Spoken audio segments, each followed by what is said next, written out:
Passé sous la coupe du chinois Geely, un nouveau dragon né en 1998, Volvo a tout approuvé en quittant la famille Ford.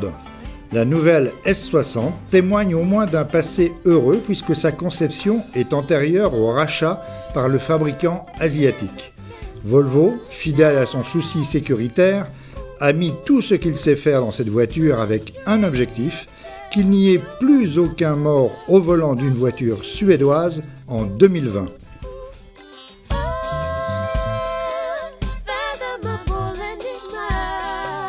Le design suédois n'est pas une vue de l'esprit puisque cette S60 affiche une forte personnalité. Le modèle qu'elle remplace en avait aussi, mais elle y ajoute des lignes plus fluides et même une forme d'élégance nordique. Le pavillon très incliné, chutant sur un coffre tronqué, lui confère une allure de faux coupé qui entame, hélas, la capacité du coffre.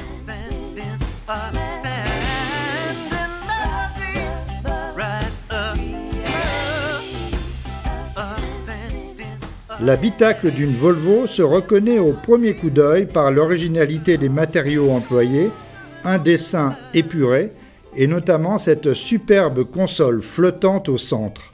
La simplicité n'est qu'apparente car il est possible de configurer un certain nombre de raffinements techniques et d'aides à la conduite, capables de corriger même les erreurs du conducteur.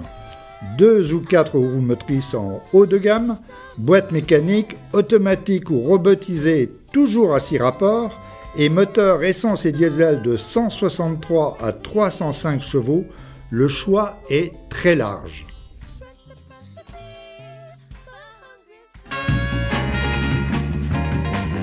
Nous avons retenu le 5 cylindres diesel turbo de 163 chevaux qui ne manque pas d'allant lorsqu'il a quitté les bas régimes où il est peu à l'aise.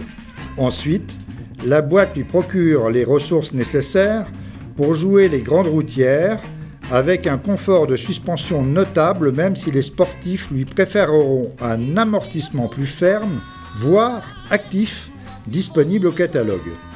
Traction avant plutôt neutre, la S60 fait bien les choses même si elle filtre beaucoup les sensations. Une bonne raison sans doute pour monter le City Safety en série. Ce système, actif jusqu'à 30 km/h, analyse par une visée laser ce qui se passe à 8 mètres devant le capot.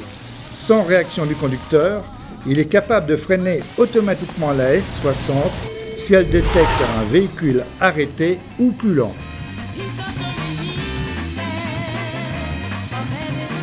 Outre le City Safety, la S60 peut recevoir en option un système similaire, mais détectant cette fois les piétons sur la chaussée.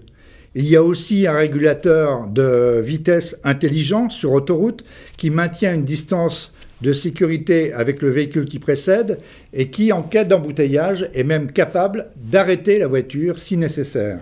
On pourra encore ajouter, si on le souhaite, une caméra qui est une caméra d'angle mort. Lorsque vous sortez d'un parking, elle est capable, en pointant le capot sur le trottoir, de regarder à droite et à gauche s'il y a des piétons qui arrivent alors que le conducteur ne peut pas les voir. Bon, abondance de gadgets peut-être, mais des gadgets utiles qui probablement profiteront aux conducteurs demain sur d'autres voitures. Volvo est le premier et je pense qu'en Chine, les gadgets utiles, on les appréciera également.